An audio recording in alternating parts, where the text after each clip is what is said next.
নমস্কার বন্ধুরা, কেমন আছেন সবাই? আজ অনেক দিন পর আমি আবার একটা রেসিপি নিয়ে চলে এলাম, শাকের রেসিপি। এই শাক হচ্ছে চিকনি শাক। চিকনি শাক দিয়ে একটি চিংড়ি মাছ দিয়ে একটা সুন্দর একটা রেসিপি তৈরি করব, সেটাই আপনাদের সঙ্গে শেয়ার করছি। এখানে আছে চিকনি শাক। এই শাকগুলো একটু বয়স্ক, ফুল হয়ে গেছে, তো নরম নয়। নরম শাক হলে তো চিকনি শাকের ঘন্ট করা হয়, আর এই শাকের একটু ফুল চলে এলে তো এই শাকের এইভাবে তরকারি করে খাওয়া হয়। তো আমি ঘন্টের রেসিপি আমার চ্যানেলে শেয়ার করেছি এর আগেও, চাইলে আপনারা দেখে নিতে পারেন। তো এখন আমি এই চিকনি শাকের তরকারি করব, তার জন্য এখানে চিকনি শাক নিয়েছি। শাকটাকে খুব ভালো করে বেছে নিয়েছি। এই শাকে দেওয়ার জন্য আমি এখানে চিংড়ি মাছ নিয়েছি। চিংড়ি মাছগুলো ছোট ছোট, চিংড়ি মাছের খোসা ছাড়িয়ে নিয়েছি। আর নিয়েছি সেদ্ধ করে রাখা আলু। আলুটা এখানে সেদ্ধ ছিল আগে থেকে, চাইলে আপনারা অবশ্যই সেদ্ধ আলুর পরিবর্তে এমনি কাঁচা আলু ছোট ছোট করে কেটে এই শাকের মধ্যে দেবেন। যেহেতু আমার এখানে আলুটা সেদ্ধ করাই আছে, তাই জন্য আমি কিন্তু সেদ্ধ আলু নিয়ে নিয়েছি। এরপর এই শাকটাকে কিন্তু খুব ভালো করে জলে বেশ কয়েকবার জল পাল্টে পাল্টে ভালো করে ধুয়ে নিতে হবে। যেহেতু এই শাক মাঠে হয়, তো অনেক রকম মাটি পোকামাকড় থাকতে পারে। শাকটাকে খুব ভালো করে বেছে নিয়ে তো খুব ভালো করে জল দিয়ে ধুয়ে নিতে হবে। প্রায় 3বার থেকে 4বার জল পাল্টে পাল্টে শাকটাকে খুব ভালো করে ধুয়ে নিতে হবে। এই শাক কিন্তু পুষ্টিগুণে ভরপুর। তো বিভিন্ন ধরনের রেসিপিও হয়, ডাল দিয়েও হয়। তো এখানে আমি কিন্তু একদম চিকনি শাকের আলু এবং চিংড়ি মাছ দিয়ে একটি তরকারি রেসিপি আপনাদের সঙ্গে শেয়ার করছি। তো এই শাকটাকে কিন্তু আমি খুব ভালো করে জল পাল্টে পাল্টে ধুয়ে তুলে নিচ্ছি। তো এই শাকে তরকারি রান্না করার জন্য খুব বেশি একটা উপকরণের প্রয়োজন হয় না।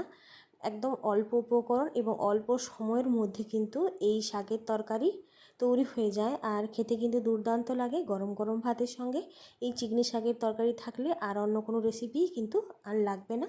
আর এই চিকনি শাক কিন্তু পুষ্টিগুণে ভরপুর, তো শরীরের জন্য খুবই উপকারী। তো অবশ্যই আপনারা চিকনি শাকের এইভাবে তরকারি করে নেবেন, আমি যেভাবে তৈরি করছি। তো চলুন বন্ধুরা, রেসিপিতে চলে যাই। এখানে নিয়েছি কড়াইটাকে খুব ভালোভাবে গরম করে নেব। গরম করে নিয়ে আমি এখানে সাদা তেল দিয়ে তরকারিটি তৈরি করব। চাইলে আপনারা সর্ষের তেল দিয়েও তরকারি তৈরি করে নিতে পারেন। তো প্রথমেই কিন্তু বেশ অনেকটা পরিমাণেই সাদা তেল দিয়ে দেবো। এই তেল দিয়েই কিন্তু সম্পূর্ণ রান্নাটা হয়ে যাবে। এরপরে কিন্তু আর কোনো তেল দেওয়া লাগবে না। তো তাই জন্যই আমি একটু বেশি করেই দিয়ে দিলাম সাদা তেল। তেলটাকে খুব ভালো করে গরম করে কড়াইয়ের চারপাশে এইভাবে খুন্তি দিয়ে দেব। তেলটাকে কিন্তু খুব ভালো করে গরম করে নেব। এরপর ফোড়নে দেব কিছু মশলা। মশলার মধ্যে প্রথমেই এখানে আছে 2টো শুকনো লঙ্কা। শুকনো লঙ্কা তেলের মধ্যে দিয়ে দিলাম। এরপরে দিয়ে দিলাম হাফ চা চামচ কালো জিরে, হাফ চা চামচ গোটা জিরে, তারও কম, হাফ চা চামচেরও কম দিলাম 5 ফোড়ন। তেলের মধ্যে এইগুলো দিয়ে কয়েক সেকেন্ডের মতো ভাজা ভাজা করে নেব। এখানে 5 ফোড়ন কিন্তু একদমই অল্প দিলাম, অবশ্যই আপনারা 5 ফোড়নটা অল্প দেবেন। এরপর এই গোটা মশলাগুলো হালকা করে ভেজে নিয়ে এরপর থেতো করে রাখা রসুন, এখানে আমি 4 থেকে 5টা রসুনের কোয়া নিয়েছি। কোয়াটাকে থেতো করে নিয়েছি এরপর এই তেলের মধ্যে দিয়ে রসুনটাকে হালকা করে ভেজে নেব। রসুন কিন্তু ভেজে নিতে হবে, নাহলে রসুনের কাঁচা গন্ধ থেকে গেলে কিন্তু ভালো লাগবে না। এরপর কেটে রাখা চিংড়ি মাছগুলো এই তেলের মধ্যে দিয়ে মাছটাকেও কিন্তু ভেজে নেব। মাছটা আগে থেকেই লবণ মাখানো আছে। তো এরপর এই চিংড়ি মাছটাকে 1 থেকে 2 মিনিট এই তেলের মধ্যে দিয়ে ভেজে নিতে হবে। এই রেসিপি কিন্তু একদমই সহজ, একবার দেখে নিলেই কিন্তু খুব সহজেই বাড়িতে তৈরি করে ফেলতে পারবেন। তো এরপরে আমি দিয়ে দিলাম পরিমাণ মতো হলুদের গুঁড়ো এবং পরিমাণ মতো লঙ্কার গুঁড়ো। এই শাকের তরকারিতে লঙ্কার গুঁড়ো অল্পই দেবেন, কারণ এই শাকের তরকারিতে বেশি দিয়ে দিলে ঝাল হলে কিন্তু ভালো লাগবে না। তাই জন্য একদমই অল্প করে লঙ্কার গুঁড়ো দিতে হবে। এরপর বেশ কিছু সময় ধরে নাড়াচাড়া করে নিয়েছি কেটে রাখা আলুগুলো। এরপর এই মশলার মধ্যে দিয়ে আলুগুলোকেও বেশ কিছু সময় ধরে ভেজে নেব। এই আলুগুলো কিন্তু সম্পূর্ণ সেদ্ধ, তাই এর মধ্যে দিয়ে বেশ কিছু সময় ভেজে নাড়াচাড়া করে নেব।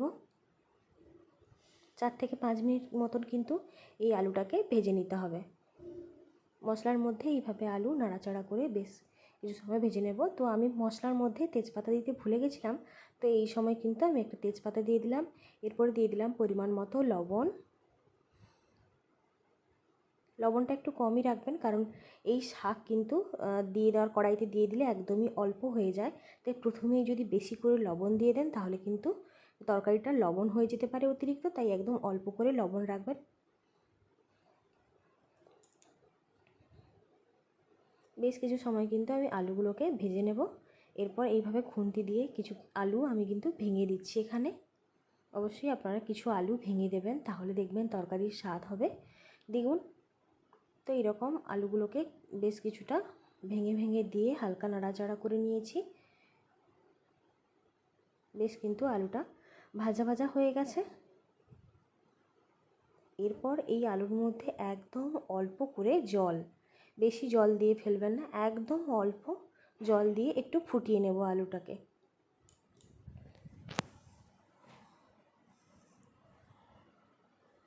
প্রায় 2 মিনিট মতন আলুটাকে ফুটিয়ে নেব। জলটা যখন একদম মাখা মাখা হয়ে যাবে, এই যে একদম কিন্তু জলটা মাখা মাখা হয়ে গেছে, তখন কিন্তু আগে থেকে ধুয়ে রাখা চিকনি শাকগুলো এই কড়াইয়ের মধ্যে দিয়ে দিলাম। সবগুলো চিকনি শাক দিয়ে এরপর নাড়াচাড়া করে নেব।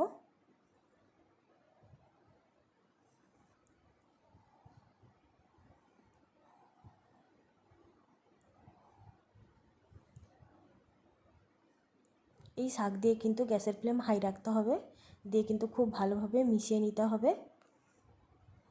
গ্যাসের ফ্লেম লো রাখলে কিন্তু হবে না।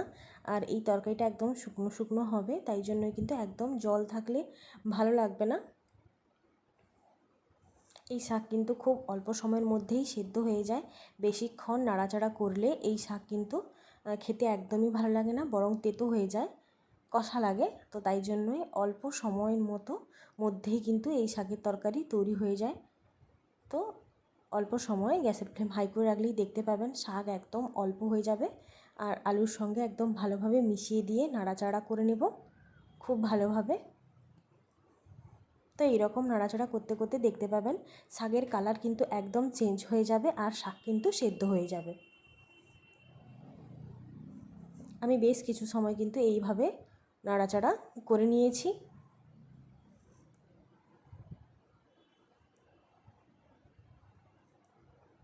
এইভাবে নাড়াচাড়া করতে করতেই কিন্তু শাকগুলো খুব ভালোভাবে সেদ্ধ হয়ে যাবে।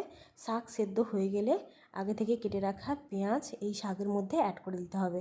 পেঁয়াজটা কিন্তু সবশেষে অ্যাড করতে হবে, তবেই কিন্তু ভালো লাগবে, নাহলে কিন্তু ভালো লাগবে না। পেঁয়াজ দিয়ে আরও বেশ কিছু সময় নাড়াচাড়া করে নেব।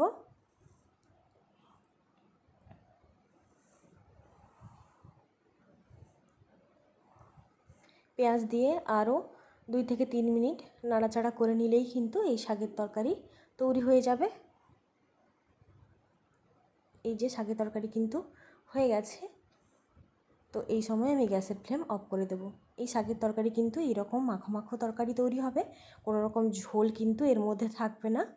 তো সব শেষে নামানোর আগে 1 চামচ গুঁড়ো জিরে দিয়ে দিলাম, দিয়ে হালকা নাড়াচাড়া করে গ্যাসের ফ্লেম অফ করে দেব।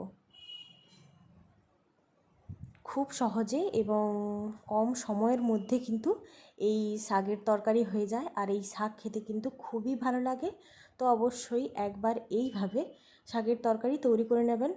আমার এই চ্যানেলে আপনারা যারা নতুন, এখনও পর্যন্ত আমার চ্যানেলটিকে সাবস্ক্রাইব করেননি, বন্ধুদের কাছে অনুরোধ রইল আমার এই রেসিপি ভিডিও যদি আপনাদের ভালো লেগে থাকে তাহলে আমার চ্যানেলটিকে সাবস্ক্রাইব করে দেবেন আর পাশে থাকা বেল বাটনটি প্রেস করে দেবেন। তাহলেই নিত্য নতুন ভিডিওর নোটিফিকেশান আপনার কাছে পৌঁছে যাবে। আর পুরনো এবং নতুন বন্ধুদের জানাই অনেক অনেক ভালোবাসা।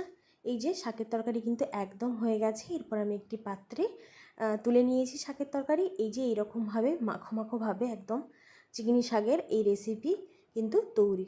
অবশ্যই বন্ধুরা এইভাবে কিন্তু আলু, চিংড়ি মাছ দিয়ে এই সমস্ত মশলাগুলো দিয়ে তৈরি করে নেবেন, দেখবেন খুবই ভালো লাগবে। তো আমার এই আজকের রেসিপি কেমন লাগলো অবশ্যই কমেন্ট করে জানাবেন। ভালো লাগলে প্লিজ একটা লাইক দিয়ে দেবেন। আপনাদের একটি লাইক পরবর্তীতে আমাকে নতুন নতুন রেসিপি ভিডিও তৈরি করতে উৎসাহ দেবে। আজকের মতন চলি, সবাই ভালো থাকবেন, সুস্থ থাকবেন, টাটা।